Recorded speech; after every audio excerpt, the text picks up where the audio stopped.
অবিভক্ত বাংলার ১৯৪২ সালের ২৫শে জুন বরিশালে জন্মগ্রহণ করেছিলেন এ সময়কার অন্যতম সঙ্গীত শিল্পী প্রতুল মুখোপাধ্যায়। ৮৩ বছর বয়সে তার জীবনের দীপ আজ নিভে গেল কলকাতার এসএসকেএম হাসপাতালে। মৃত্যুকালে বয়স হয়েছিল ৮৩ বছর। বার্ধক্যজনিত কারণে চলতি বছরের জানুয়ারিতে কলকাতার এসএসকেএম হাসপাতালে তিনি ভর্তি ছিলেন। দীর্ঘ চিকিৎসার পর তিনি আজ সকালে প্রয়াত হন। কবি মঙ্গলাচরণ চট্টোপাধ্যায়ের আমি ধান কাটার গান গাই দিয়ে জীবনের সঙ্গীত শুরু হয়েছিল।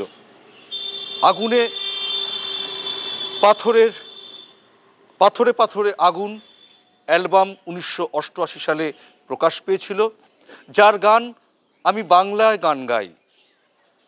বাঙালির ঘরে ঘরে তার গান বেজেছে, বাঙালির কণ্ঠে মনের পরতে পরতে বেজেছে।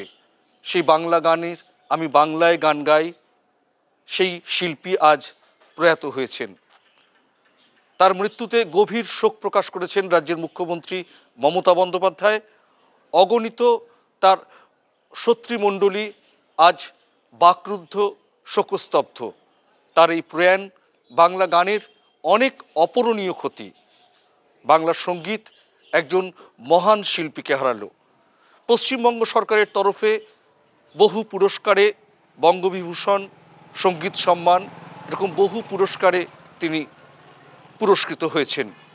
৮০ দশক থেকে ৯০-এর দশক, যার গান বাঙালির ঘরে ঘরে বাজত।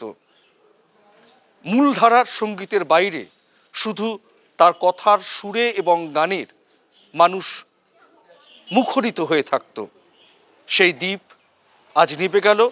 পশ্চিমবঙ্গ সরকারের তরফে জানানো হয়েছে কলকাতার রবীন্দ্র সদনে সাধারণ মানুষের শ্রদ্ধা জানানোর জন্য তার দেহ শায়িত থাকবে, তারপর তার শেষকৃত্য সম্পন্ন হওয়ার কথা। এই ছিল আপডেট। পরমাশিস ঘোষ রায়, RTV ইন্টারন্যাশনাল, কলকাতা।